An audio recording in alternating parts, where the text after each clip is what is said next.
All right. Hello, everybody. My name is Tim Heil. I'm the CEO here at Phone Animal in Austin, Texas, and also of our real estate team, the Heil Group, which is a real estate team with Keller Williams. I wanted to just tell you guys a little bit briefly about this webinar. We do this webinar series every other month or so. We invite a guest on.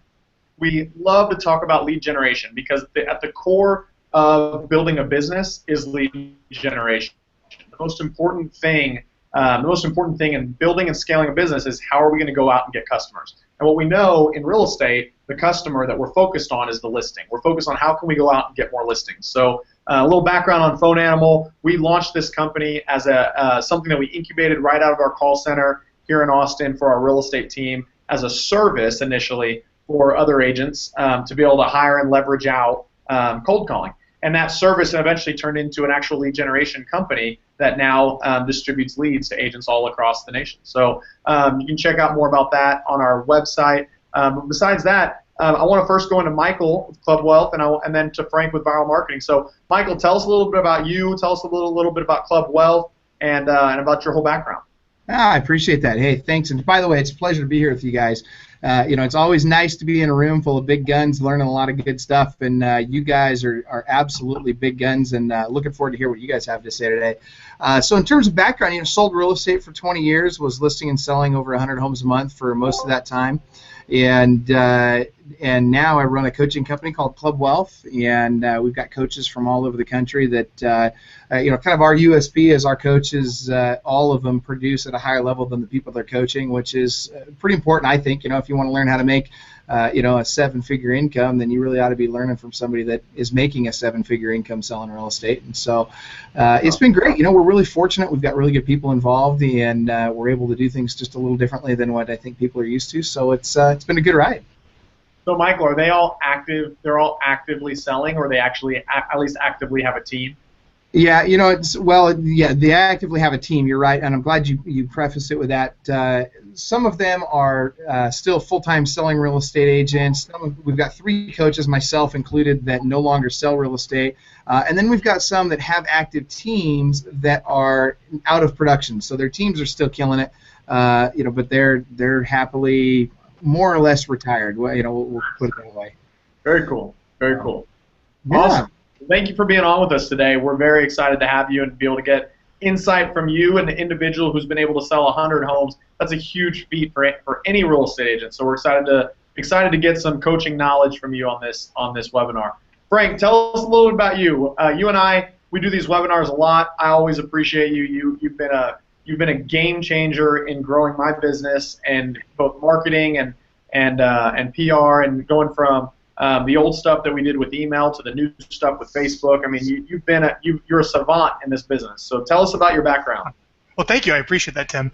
Yeah, so I own a company called Vyral Marketing. We interview you on a webcam to create educational videos that go to your database.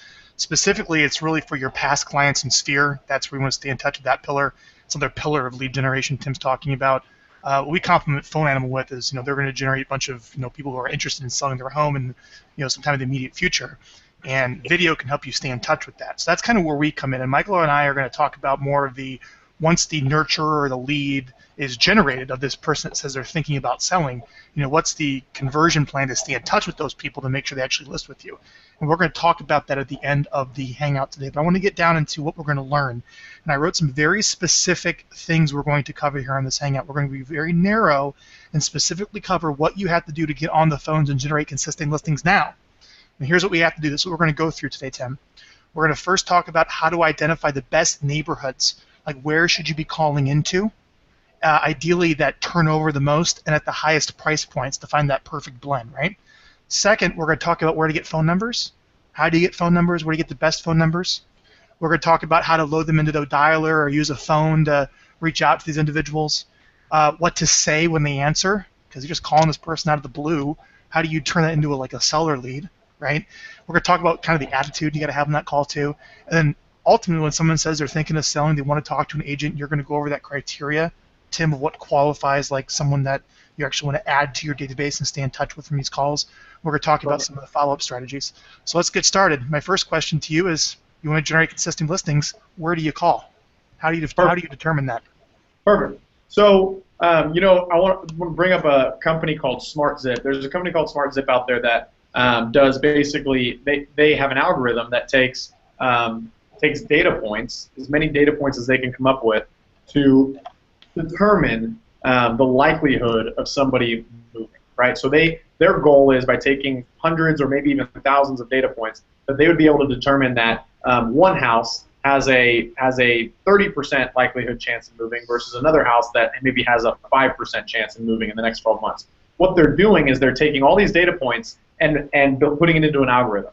You and I, as real estate agents, aren't that smart that we're going to go out and build an algorithm that actually shows us the exact likelihood of someone moving. But what we can do very easily, and what we learned on our team, is we can take a couple of the main data points that matter more than anything else and take those and create our list based off of that. So to start off, the number one most important data point that we go after is simply the turnover rate that zip codes have. So if we're going to create a list and we're going to be circle prospecting that list, we want to know, in a group of 1,000 homes or 10,000 homes, what likelihood is there that homes are going to move there. So if let's say it's a 5% turnover, that means that for every 100 homes that exist in that zip code or that neighborhood, 5 will sell this year. So what we know is, if we're going to call in a neighborhood that has a 2% turnover rate versus another one that has a 5% turnover rate, we're going to get less than half the results in the one that has a 2% turnover rate.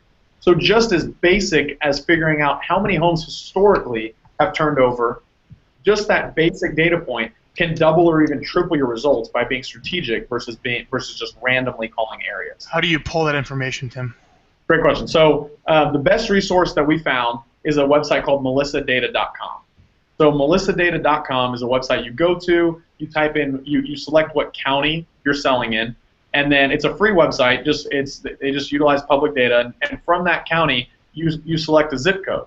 And in that zip code, it'll tell you how many homes exist, how many sold in the last 12 months, how many sold the 12 months before that. So you'll be able to figure out the turnover rate by simply doing the math. What we do is we export all the zip codes in the counties that we work, and then we put them in a spreadsheet, and we put all the number of homes and the number of homes that sold in the last 12 months, and we divide it, and the third column becomes our turnover rate. And so that turnover rate now, we're going to sort it from highest turnover to lowest turnover. But then what we're also going to do, from melissadata.com, it'll tell us the average price point for that zip code. So we're going to sort it highest turnover to lowest turnover, but we're going to delete out zip codes that have price points that are so low that we're not interested in targeting. So what we're going to be left with is we're going to take anything from a 4, 5, 6, or higher percentage turnover rate. 6% or higher is the goal. So we like to start at 6%.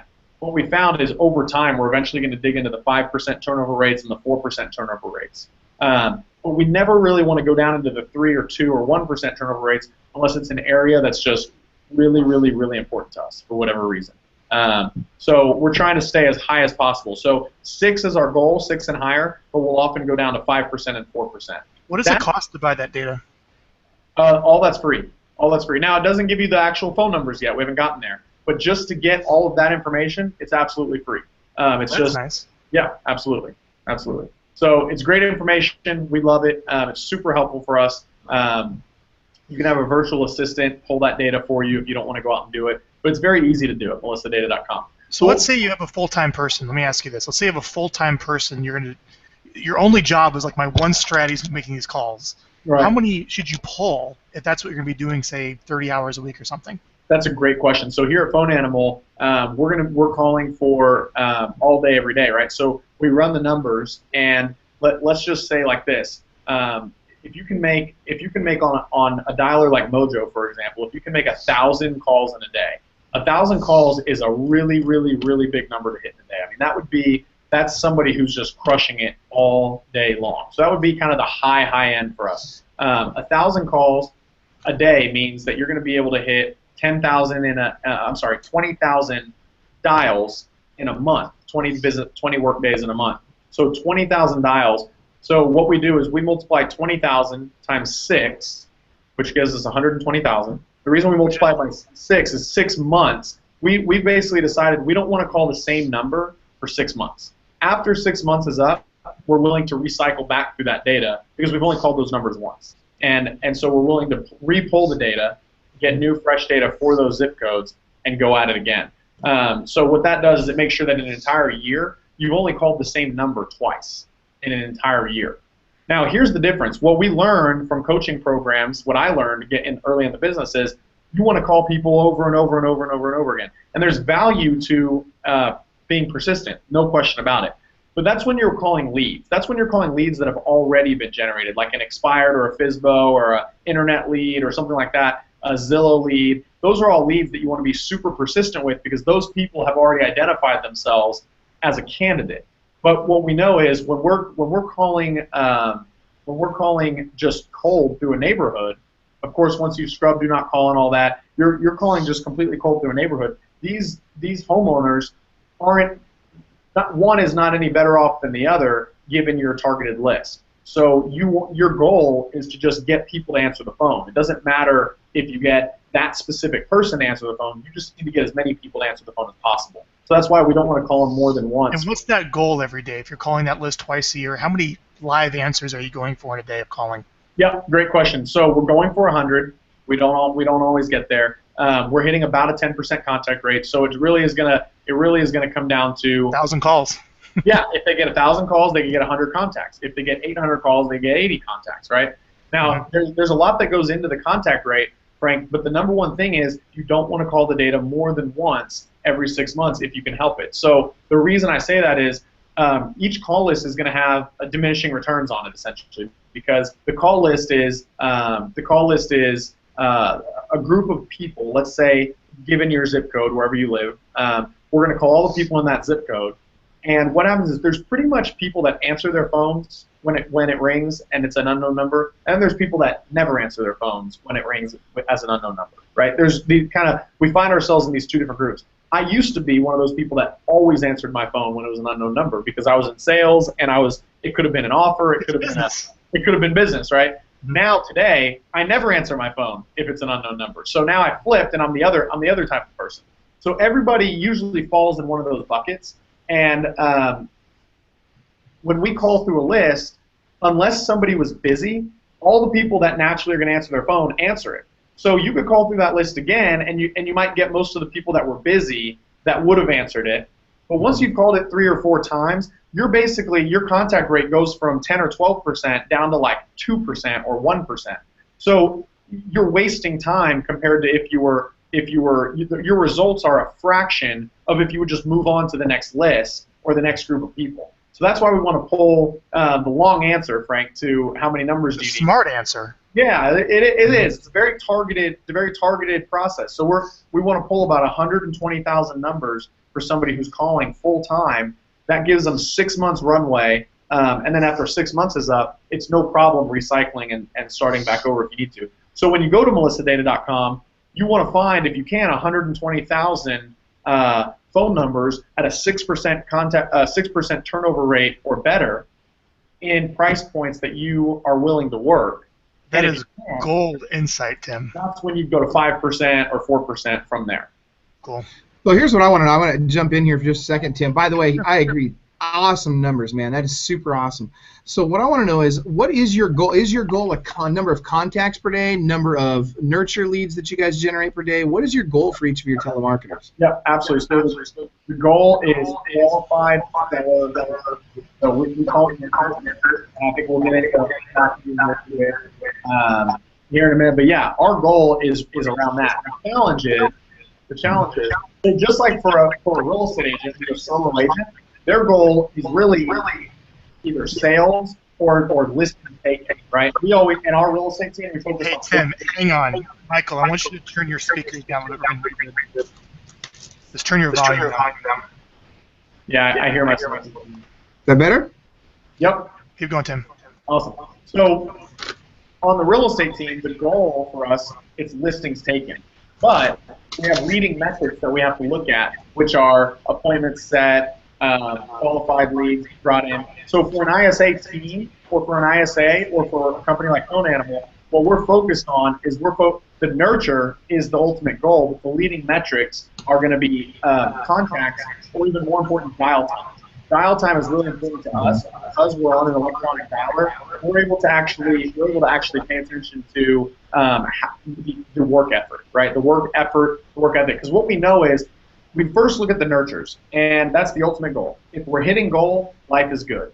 If we're not hitting goal, then we go to the next leading metric right before it, right? So that could be conversations had.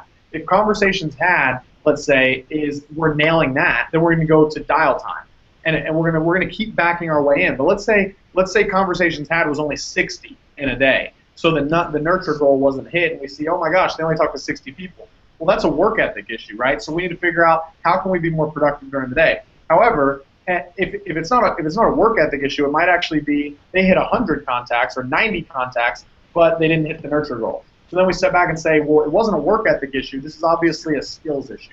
So we need to actually sit down and have coaching and actually work on. So we either as a coach need to be working with them on time blocking and commitment, or we need to be working with them on skill set and closing and scripts and all of that. So we're monitoring different metrics to figure out how we can help them better. Cool.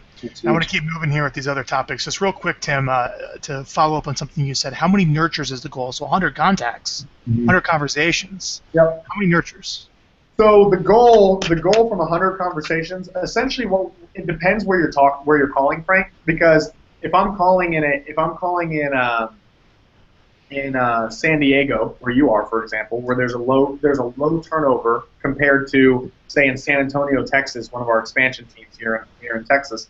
If I'm calling in a low turnover versus a high turnover, I'm going to expect much less nurtures here than I'm going to expect here for the same number of conversations had, right? So if I have 100 conversations, it's going to be different in both areas. So I'll give the example in our real estate team in Austin. Their goal is to talk to 100 people and to get 4 qualified seller nurtures. So that means that they're going 1 out of every 25 conversations. They're hoping to get a qualified seller nurture, right? However, if we're calling in San Diego, we actually do with Phone Animal. We call in San Diego, Frank, and sometimes it's averaging over 50 conversations just to get a qualified seller nurture. So in that case, maybe we would get 2, or even 1 given the day, right? So it's all going to depend on turnover rate, number of conversations had, contact rate. These are the key metrics that we look at. Amongst many others, that's the 20% that matters the most. I assume you're calling from a local number when you call, right? Of course. Yep. Let's keep moving. How do you get the best phone numbers? So let's say you get this Melissa data list. How do you get the numbers? So there's three key ways that you can go about this. Number 1, the free way, Google Voice. Google Voice, the challenge with it is it's not quite as good of a resource. Often their numbers are all gone. They don't have any extra numbers for you to get. Well, no. Hang on. Not the numbers to call from. Hang on. We'll get to that in a second. I mean the numbers to call. Gotcha. The numbers to actually call. Perfect. Yes. All right. So the number 1 resource that we found that actually scales and that gets us the best data is Cole Resource Directory, COLE. And what we like about Cole, Cole is the best balance for us between quality, price, and quantity. Quality, quantity, and price. Cole has been the best balance for us overall. Michael, I'd be interested to hear if you guys know about anything better. But there's a million resources out there, and we've definitely looked at a lot of them. And that's the one that's popped out for us, just coming back over and over and over again. That's the one that we like to use. I 100% agree. We've tried a ton of different sources. We've even had private client, essentially data concierge, and Cole is simply, on balance, the best resource out there. Cool. Yeah. Awesome. All right. So Cole information, you get your numbers, and then how do you append that to the data that you get from Melissa data? Or you just pulled that area? Yeah, so what we do is we go into Cole. Cole's got they've got an open API. They connect right in with Mojo and a lot of other dialing systems, Vulcan 7. Vulcan 7, by the way, is another great one. So Vulcan 7 isn't gonna be giving you the cold calling numbers, but they're gonna give you the best expired and for sale by owner data out there. So they've got a dialer that you can use when you get their data, or you can just subscribe like we do for their data for expires and for sale by owners, and then plug that automatically into Mojo or whatever else you're going to use. So Cole, we have a virtual assistant who goes in and basically pulls all of the contact rate or the turnover rates make sure they have 120,000 phone numbers of the top turnover rates and the best price points, and then takes those zip codes and goes and pulls them through Cole, basically just puts which zip the code. Spreadsheets, hang on, the spreadsheets identify which zip codes to pull on Cole. Yep. Then that's it. And then you just go to Cole, export, have it send it directly to the dialer, and you're off and running. Sweet. Let's keep moving. Let's talk about the dialer and setting up to be efficient, like categories, like processes. Just give me like a methodology of how to set up any dialer. Yeah. Well, we don't make it very complicated. It's pretty simple. So what we do, because we have multiple callers in the same dialer, so what we do is we try and have everything controlled by an administrative manager rather than having the salespeople come in and call whatever they want to call that day. So the challenge is when the salespeople come in and call just anything, they're not being as strategic because they're not thinking about the numbers and all these geeky metrics that we've been talking about, right? So we have an administrative manager who goes in, they've pulled all the lists, and what they'll do is they will literally go in and they'll put, if you're an ISA in our organization, they will literally put Frank, it'll say Frank January week 1, Frank January week 2, Frank January week 3, Frank January week 4. So basically they've set up your entire month, and then they'll say Frank January bonus week. So what will happen is they're going to set up your entire month ahead of time. They're going to know, they're going to give you roughly 5,000 numbers, because if you were killing it, you'd hit 1,000, right, in a day, and you're going to dial 5 days that week. So they're going to you have an administrative person just load up all the numbers of the dialer, so the person just comes in and calls. They just come in and they pick up the phone, they do what they do best. And what will happen is they'll get to the end of the list, or they'll get frustrated that they're not having good luck, and they'll move to week 2 early, right? And we give them that flexibility if they want to move around on lists. But what they always do is they can always go back. So what the most dialers will give you the setting that says, only call numbers on this list that I haven't yet called ever, or that I haven't called in the past 7 days, or that I haven't called. So you can set all that up when you're choosing your list that you're going to dial that day or that week. And so we give them flexibility and autonomy, however, in a structured environment, so that the administrative person who's geeking out on the numbers can set up all the infrastructure ahead of time. Okay, fair enough. Mm-hmm. So my next question would be let's just talk about the person watching this that is going to be doing this themselves. Yeah, well, that was me for 3.5 years. Yeah, and that's let's talk about just how to organize your day so you don't go insane. Like, how do you organize your day calling all these people, or structured breaks? Like, what do you recommend? I want to make a comment that, and Michael could probably attest to this too, but I want to make a comment about, first of all, build off what you know. So if you have never prospected or cold called in your life, going and building a call center on your team is going to be a challenge. It's going to be a huge challenge, because there's so much perspective that, for example, that I learned in the 3.5 years of doing this myself that allowed me to leverage this out. So if you're an individual agent and you're going, oh my gosh, I have to do all this myself, just know you're getting a step ahead of everybody else by actually going through this process yourself and becoming an expert, because the more you know and the more you become an expert at something, the better and easier you're going to have to be able to actually go and leverage that out. So I just want to make that comment there. Yeah. But when it comes to like structuring your day, let's say that this is going to be your one plan, and you're going to make 5,000 calls a week. How do you organize your day, or how do you recommend your people to organize your day to stay sane during this process? Yep. So this was me for years. So literally, this is what I would do. I would get in the office in the morning. Now you've got to be committed to live this life. I mean, you're an entrepreneur. You're going to be committed to building your business here to take this approach. If you're not going to be committed, or if you're going to be kind of half in, half out, take another lead generation approach, because this takes time, effort, and focus. So what I would do is I would come in the office. I'd be in the office by 7 a.m., usually got in before, and I would spend all the way up until 8 o'clock was me preparing for my day. So what I'm doing is I'm making sure, if I haven't the day before already gotten all my lists ready to go in the dialer, I'm doing that first. I'm getting it all set up, all ready to go. Everything's going in the dialer just the way we talked about, right? Running all that data metrics together. The next thing I'm doing is I'm pulling my scripts out, and I'm literally reading my scripts out loud. Because first of all, I haven't talked to anybody yet. I woke up, I got ready for work, I came into the office, I haven't talked to anybody. So I got to start talking. I got to start getting. This is real insight. This is truth. Yeah. So I'm sitting there, I'm like, okay, Hi, Mr. and Mrs. Homeowner. My name's Tim. Like, if you would have walked by my office, you would have thought I was crazy.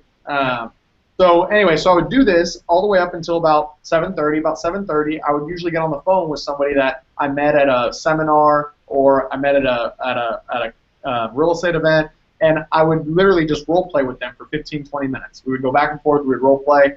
What we try to role play is, at first I would just role play anything just for the practice. But eventually what I started role playing were the 4 or 5 major objections that we would get on expired calls or on for sale by owner calls, so that I was already comfortable that morning saying them out loud. Because once you said it once, it's a lot easier to say the second time that day or that morning.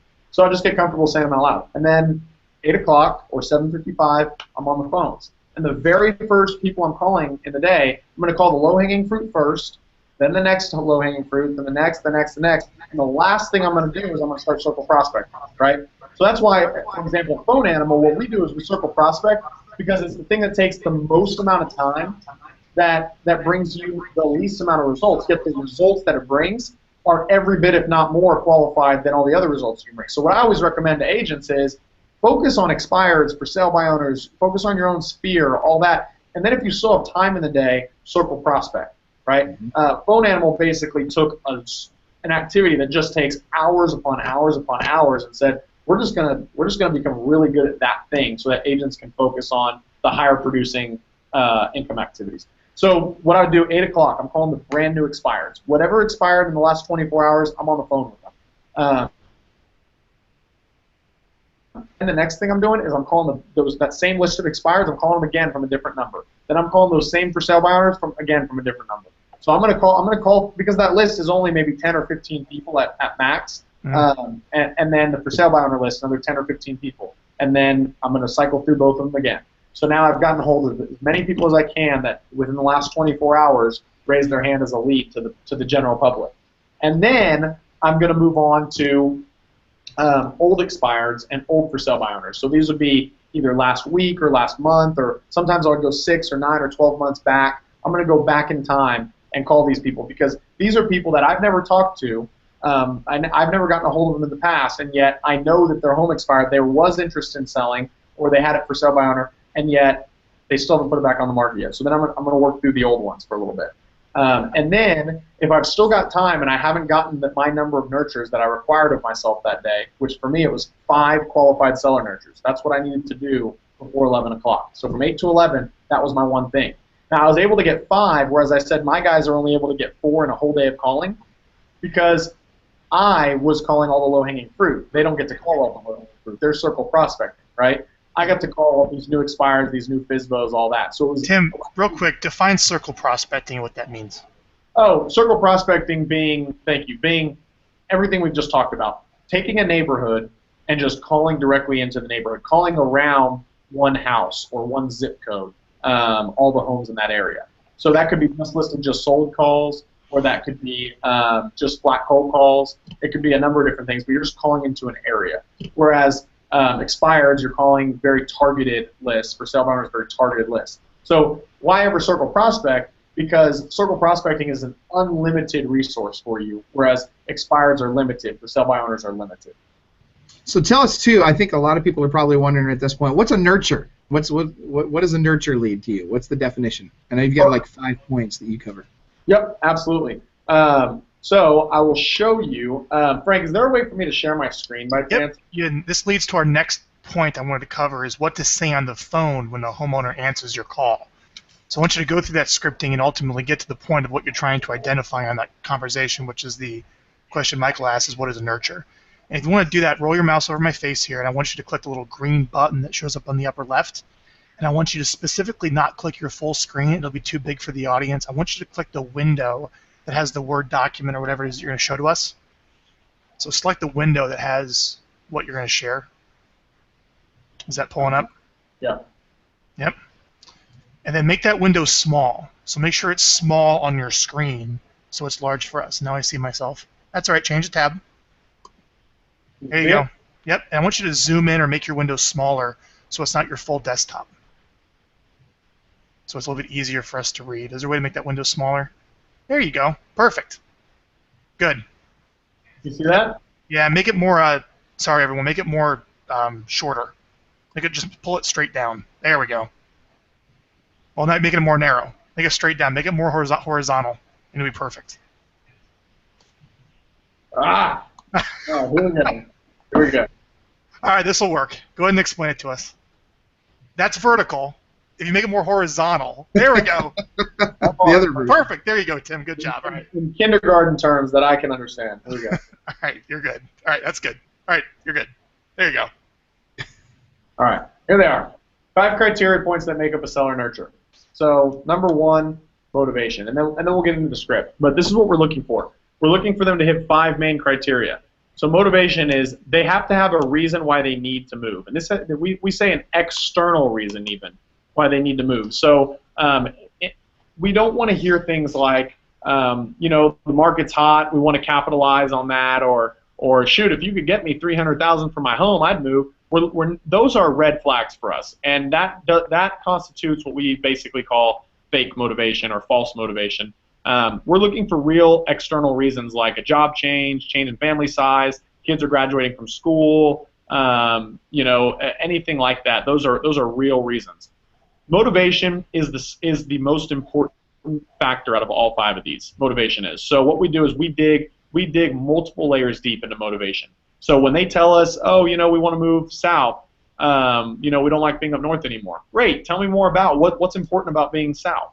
Oh, it's important because that's where our kids go to school. Oh, great. Tell me about your kids. What years are they? We're diving deep into motivation to understand, is this just if we could move, that would be cool? Or is this we're going to need to move? We've already decided we're moving because of this factor. We want to make sure they've decided they're moving. Now, it's not always black and white, right? These are conversations, so it's not always black and white. And yet we're trying to identify, are they leaning more towards we've already decided, or are they leaning more towards it's a cool idea? And that's what we're looking for here. Number 2, time frame. Each potential seller has told us that they're looking to sell their home within 1 year. So what that means is they're not saying, if we could sell our home in the next 2 years or 3 years, we would love to do that. They're saying within 12 months. So it would be this summer or this winter or next month or call me in 90 days. They have to be within 1 year. The reason we capped it at 1 year, when I made calls for over 3 years myself, I used to save them all. I saved them if they were 18 months, 2 years, 3 years.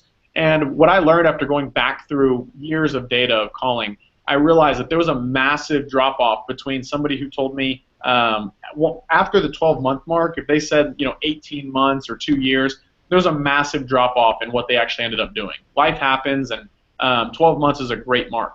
The really cool thing about these types of nurtures is because you're cold calling them direct, they weren't showing up on a lead list somewhere. So nobody else is really talking to them. So if you find out that they're moving in 6 months or 4 or 5 months, if that was an expired or for sale by owner, it might not be as exciting. But the fact that nobody else is talking to them and that this amount of time ahead of time, that's massive value, massive value.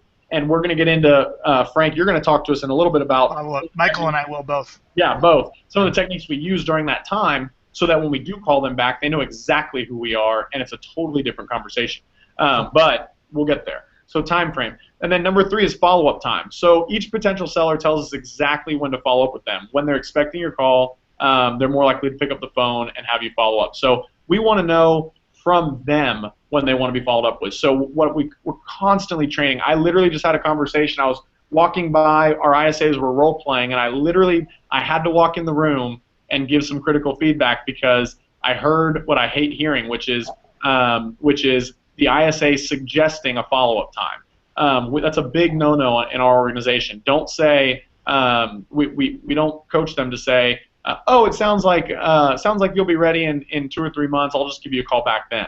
We don't want to put words in their mouth because we miss massive opportunities by doing that. So it's always a question, Mr. and Mrs. Seller, based on what you're telling me, when do you see yourself, or when would you like to be followed up with by a real estate agent in our organization? So we're asking them, and they'll say, in the springtime. Okay, great. So is that January, or is that March or April? We're going to keep digging. So that say, I think January would be fine. Okay, great. We'll call you at the beginning of January. We want to get clear at least to the month of when they want to be followed up with. Number 4 is selling opportunities. So we're asking every seller if they're working with another agent already and if they'd be willing to work with our agent or being willing to meet with one of our agents. So we do not want them telling us that, or want to find out later down the line after we've been following up for 6 months that their mother-in-law is a real estate agent, right? We want to find that information out up front. So we're asking them. We're saying, Mr. and Mrs. Seller, when the time comes, 3 months from now, when you said you want to be followed up with, are you open to meeting with us? Because the fact is, you don't know who the heck we are, right? We don't say that, but that's the truth, is they don't know who we are. They don't know us from Adam. So the only way they're going to be interested in meeting with us is if they truly don't have another real estate agent in their pocket that they have a relationship with. So that's the big key there. And then the last one is verified contact info. One of the key things about a nurture versus a lead, the big difference between a nurture versus a lead, is that we already have their contact information. We've already had a conversation on the phone with them, so we know the phone number works, right? That is the number that they picked up on that we already know works. And of course, we're getting their email 70 or 80% of the time. We're working to get the email 100% of the time, and yet sometimes it's a little bit challenging with some of these guys. So we've got their email, we've got their phone number, we've got the phone number that actually works versus something that they submitted into a form, a web form that maybe a BS number or BS email. So that's the deal there. That's what I wanted to walk you guys through that information. I want to hear you and Michael role play that. Like, Michael, you be the homeowner, and Tim is the making the cold call on you, if you don't mind. Absolutely. I want to hear you identifying. Hey, did I turn my screen share off? Yeah, you're all set.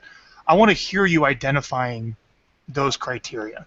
Yeah. So this is great, Frank. Put me on the spot for a call I haven't made in almost 4 years. Let's do it. Let's get a shot. All right. Call Michael. All right. So hey, Michael. I'm gonna ring. Hey, this is Michael. Hey, Michael, it's Tim Heil with Keller Williams Realty. How are you doing today? I'm doing well. How are you? I'm doing great, Michael. Hey, the reason for my call, we've got a lot of home buyers calling in around your neighborhood looking for property, and I was just curious, have you considered making a move in the last 12 months or so? Yeah, we've kind of kicked it around. We're not sure how serious we are, but we've kicked it around a bit. Oh, you have? Okay, fantastic. Well, tell me about it. Just out of curiosity, how'd you happen to choose this part of town? When you first we've got friends that live in the area and wanted to be close to them. Okay, cool. And your friends, do they still live in this part of town? They are, but I think they're going to be moving too. That's one of the things we're thinking about. That's causing us to think about moving. Oh, okay. Well, tell me more about that. They're thinking about moving down to Arizona. They're sick of Seattle, man. It's rainy and cold and wet up here, and so they're heading out to Arizona pretty quick here. Okay. So would you guys move and follow them? Are they that close of friends, or are you just thinking you don't know anybody else in the area in this part of town anymore? I think we just know that we're sick of the gray, and I think as soon as possible we'd like to get moved. Yeah. Where would you go? Maybe Arizona, maybe Hawaii. I don't know, Eastern Washington, somewhere sunny. Yeah, somewhere sunny. When would that be? Would you be doing that later this year, or would you be doing that in the next few years? Honestly, we've talked about next summer. Yeah, we'd like to do it sometime between now and next summer. Between now and next summer. Okay. Well, what would have to happen for you to actually pull the trigger on that? Like, what's the next step in you guys actually deciding that you would do that? I think the biggest thing for us is just figuring out where we want to go. Figuring it out, yeah. Do you guys have that conversation pretty regularly? Have you gone out and visited any areas, or is it just kind of talk right now a little bit? Yeah. No, we've been checking around. We've looked over in Eastern Washington, looked in Maui a little bit. We're looking around. Yeah. You guys use Zillow to search for property, or you're connected with real estate agents in those areas? We've really been using Zillow. We love Zillow, man. They seem to know values and all that kind of stuff. We're really liking those guys. Oh, it's a great site. Those estimates, first class. No, that's great, man. That's great. So it sounds like maybe in the next 6 or 12 months. That's great. Just out of curiosity, do you have it narrowed down to 1 or 2 places, or are you guys still in that open time frame where there might be multiple cities you're still looking at, 5 or 10 cities? I think we're really at most 3, but we're really probably thinking more Eastern Washington or Maui. So. Eastern Washington or Maui. Okay. All right. Great. Well, it sounds like this is definitely happening, and it's definitely happening in the next 12 months. Just out of curiosity, Mike, when do you see yourself sitting down with a real estate agent to talk about the sale of your home?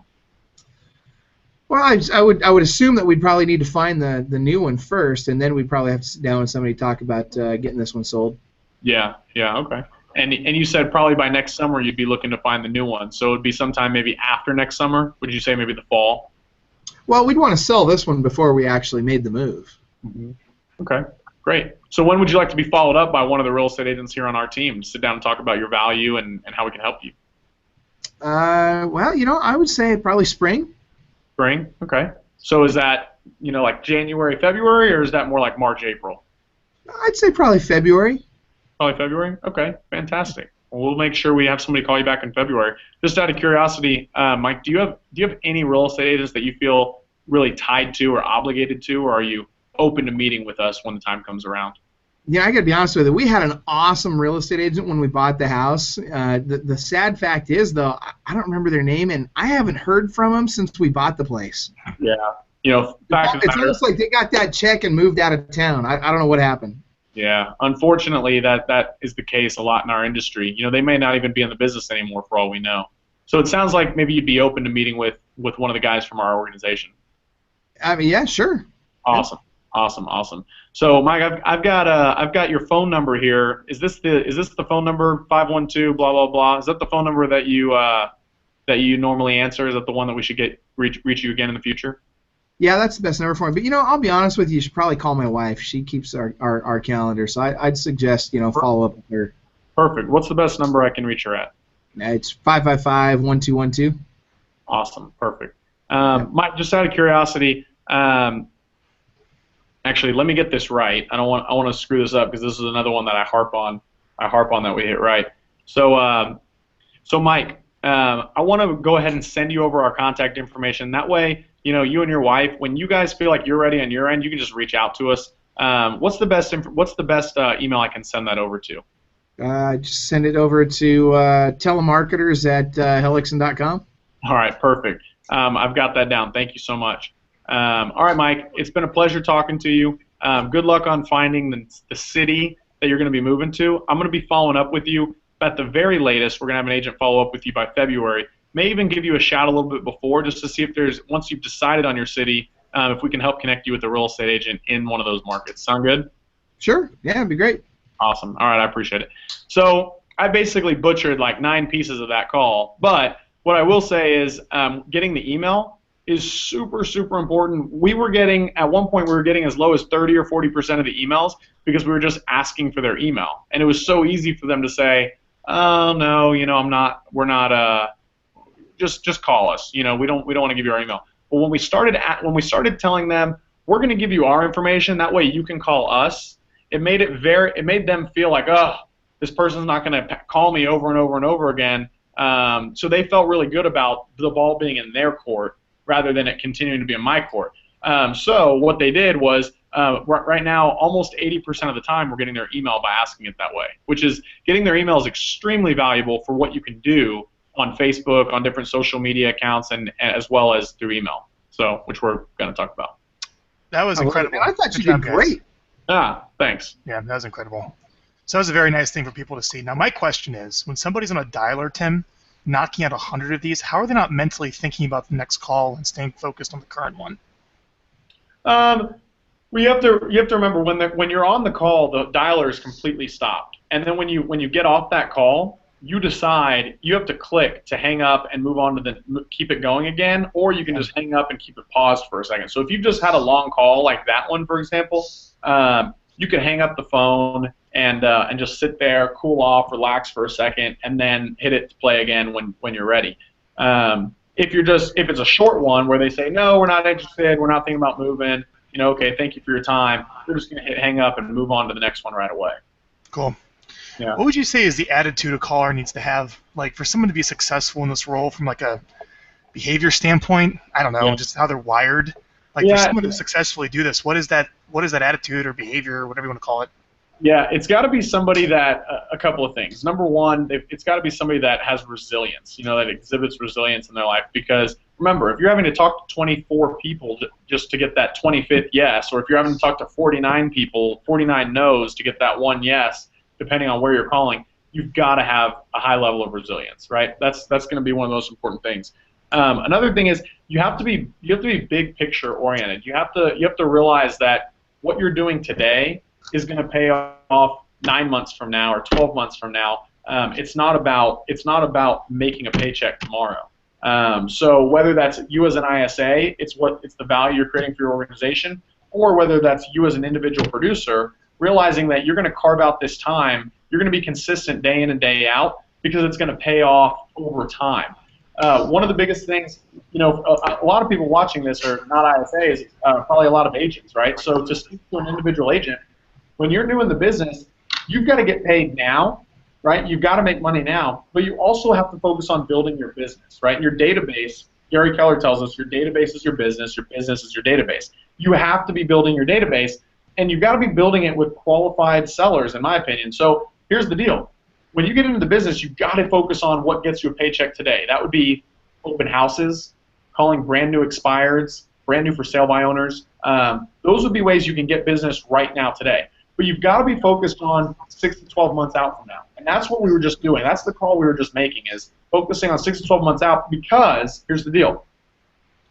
If all you do is focus on today, you'll always be focusing on today. You'll always be focusing on getting that next paycheck, But if you're willing to put in double the work up front and go out and do open houses on the weekend and work on getting business now, and you're willing to fill up your pipeline consistently, and that's the challenge, is real estate's going to have a million things coming at you from all different angles, and you've got to be consistent in this activity that doesn't pay off for the long run. You have to do that. But if you do it for long enough, you'll eventually get to stop focusing on the business that'll get you the paycheck today, like an open house, and you'll get to keep living here because now you have consistent business turning over. But if you keep doing it, keep being consistent, you'll have enough money coming in where you can leverage that activity out, and you don't have to keep doing that. Then what you get to do, in my opinion, and you should have been doing it from day one as well, you should have been working triple as hard, then what you get to do is exclusively focus on the best type of business, which is your sphere business, your repeat and referral business. That's the business, that's the long-term play. Like everyone always asks me, what type of ROI do you have on your sphere, things like that. It's really hard to say because the ROI is so good, but it's so long-term.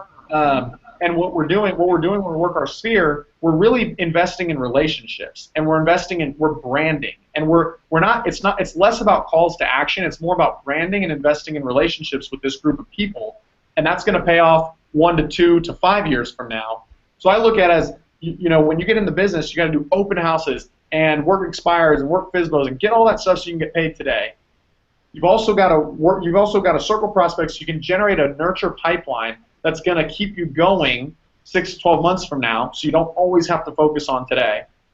And you've got to focus on branding and building those relationships, because then eventually you never have to circle prospect or do the open houses again, because now you have enough of the most amazing type of business that's there, and hopefully you've leveraged out those other activities along the way so that you're also reaping the benefits from continued success with those activities. That's great. So let's end the last 10 minutes here. Let's talk about the follow-up now. So let's say that we're building a list of nurtures, right? As well as you probably have past clients in Sphere. What are we going to do to stay in touch with them?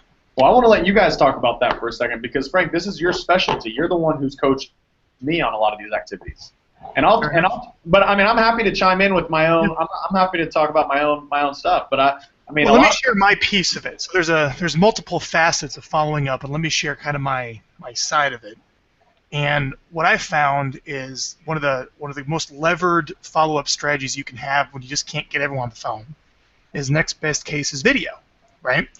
And one of the easiest way to cut video, if the lighting was right, so you get the lighting just right, and you're going to have the 5 o'clock shadow that day, right? You can shoot a video right on your webcam. Now, what I recommend is 2 educational videos a month to your database, on the 1st and the 15th, and you sit down right in front of your camera. You just answer 2 short questions about what's going on in real estate. It could be a buyer tip, seller tip. I don't know. It could be a what's going on in the market. It could be a community event. It could be an invite to like a special event you're doing. It could be a market update, right? 1 to 2 minutes, and that gets on your website, emailed out, on social media to stay in touch with all these people so they see you. Also, when you follow up, because remember they had that nurture, they didn't really see who you were. Now that they're getting that information from you and you follow up, you probably get a little more of a productive conversation because they see how interesting you are and you're doing cool things with marketing, at least on the videos, and you're an expert, right? So our program is very simple. Just take all your contacts, obviously start with your past clients and sphere, the people that you should be staying in touch with and working that long-term business. I also have no problem adding in the nurtures that of people you're talking to on the phone, because essentially you're just a really good human opt-in form.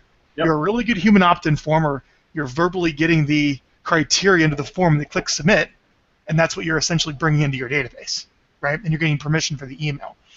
So that's what I recommend. And then so you send those 2 educational videos a month out, and then you can track the names of the people who watch it, and you kind of decide, maybe I should prioritize my phone call follow-up with some of those people. So when Tim was talking about that morning, you have expired, you have FSBOs, maybe some past client and sphere calls, I would add in there, okay, who are some of the people that have recently clicked some of the links in my real estate messages? I'd follow up with them before I got into the circle prospect, and you'll find a lot of gold in that. And that's my answer. Let's hear from you, Michael. Well, you know, I agree that you want to have as much long-term contact as you possibly can. You've got to nurture these people. I think you need to do it land, air, and sea, right? I love the video. I think video is super hot right now. Everything's going video, and if you're not using video, it's a big mistake in your business. But I think you've got to blend video with text messaging, with physical newsletters, everything you can possibly do to get them land, air, and sea, and of course following up with phone calls, client events, inviting them to things that show value, whether or not there's anything in it for you. I think all of it matters.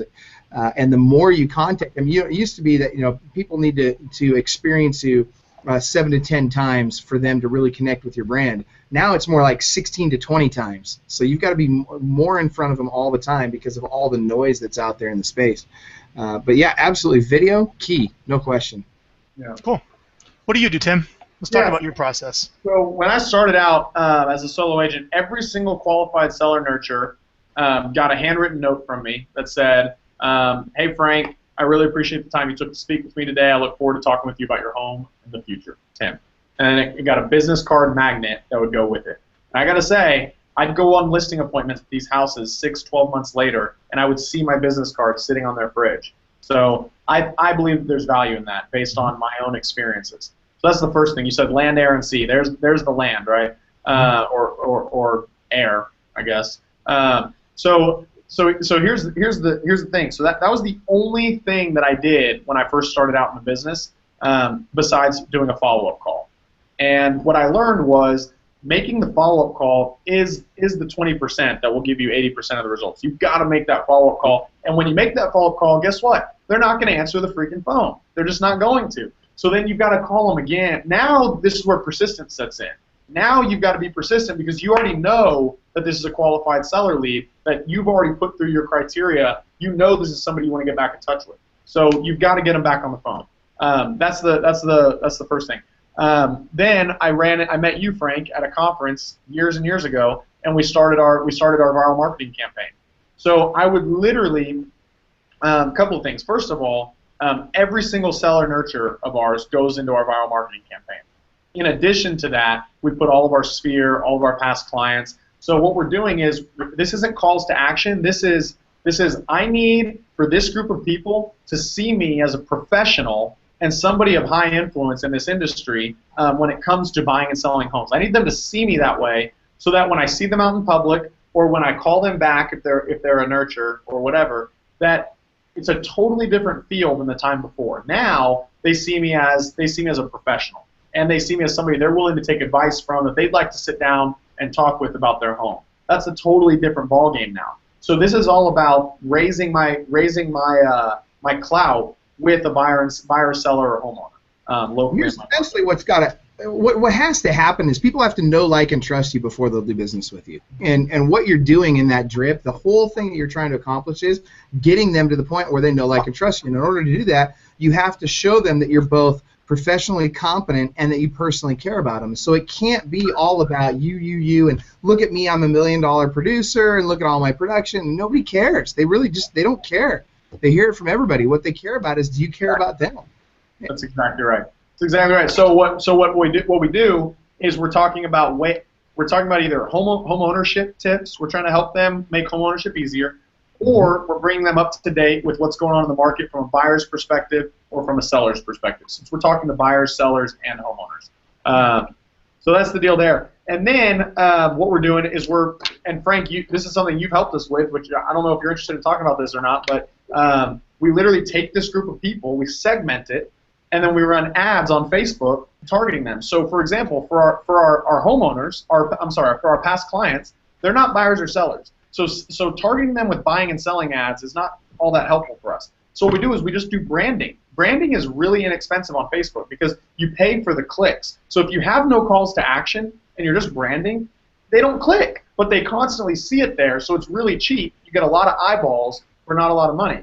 That's that group. Then you got your seller nurtures, and your seller nurtures, we're running. Remember, we already have their emails and their phone numbers, so we're not trying to get them to opt in. What we're trying to do is constantly we're putting seller ads in front of them, so they're constantly reminded about us from a selling perspective. We have the same thing from the buying perspective. We do all kinds of other targeted social media ads with Vyral that are. I'll touch on that a little bit because it's kind of cool. Yeah. And not very expensive. So what Tim's getting at is, obviously you get their email address, which is huge. So not only are you able to now email them, but also you could take those emails and you can upload them to Facebook. When you create a Facebook account, they can match up that email to your account, and I can run ads to. If that email happens to match up with the email they use in their Facebook account, I can run ads to those people. So when Tim says, here's all the emails of our past clients, or here's all the emails of our seller nurtures, or even here's the emails of our recruits, right? It's just like creating an email. You create a little Facebook ad, and you click, boost or create ad just instead of send, and you could put that ad in front of those people for very, very low amounts of money. I mean, to reach a couple thousand people on Facebook is not very expensive. Yeah. Because it's such a targeted ad, and that's one of the things that if you want to talk about, we can show you. Like not very expensive at all. I mean, some of the stuff I've noticed compared to $40 a month per ad, maybe. Yep. Compared to we used to have to spend thousands on Google. I mean, and right now you're targeting exactly who you want to target. It's a totally different ballgame. Cool. Yeah. Well, not only that, but you can not only are you able to target the audience that you want to target based on email address, but you can also set it up, for example, with your landing pages and such, where you're retargeting those people that have come to your site, or they've come to a certain page on your site, and you can do the exact same thing through Facebook for pennies on the dollar. And now that you're in their face all the time, everywhere they go, they're seeing you. Even in the ad partners that Facebook's got, they're seeing you, even when they're on those other sites. Cool. Tim, how does someone get a hold of you if they have more questions? Yeah. You should probably call Phone Animal to get more details on what they actually do for there. For sure. Either register on the Phone Animal side or call the number or Facebook me. I mean, I'm around. I get a lot of Facebook messages, but I always answer them. So I always reply. Sometimes it takes a long time, but I always reply. So if you want to reach out to me, just hit me up on Facebook. I'd be happy to connect. And then, Michael, you help people actually, the wider scope with their whole business. How does someone get a hold of you? Just clubwealth.com. Check out our website. It's clubwealth.com. If you take a look at our blog, we've got a lot of free content on the blog, a lot of videos that walk you through a lot of these steps. And, it's important to note that, as we talked about earlier, this is one great tool that you can use to grow your business. It's a great lead generation strategy. And as you mentioned, Tim, it's not for everybody. You got to be committed to it. And if you're going to do it, you got to do it consistently every single day. You got to have the right setup. You got to be standing up, smiling, doing the things that you need to do to really hit this out the park at a high level. If you're not willing to do that, you need to take advantage of one of the other thousands of lead generation strategies that are out there for real estate. But ideally, you want to have 10 or 12 of these things working for you in the business so that you can eventually go from chasing business to attracting business. And that takes time, and it takes a lot of effort up front. Well, and Frank and I both are huge believers in having coaches. I've had a coach since right when I got into real estate, and I have one today. So huge value. Probably the single best investment hiring a coach that I've ever made. So kudos to you for building a program, building Club Wealth.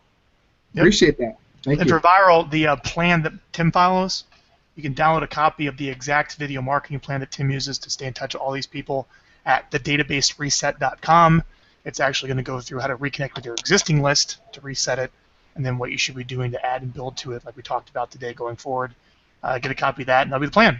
So thanks, everyone, for the Hangout. We plan on doing more, and just stay tuned to the Phone Animal Facebook page, the Phone Animal Google+, also on YouTube. You can watch more replays.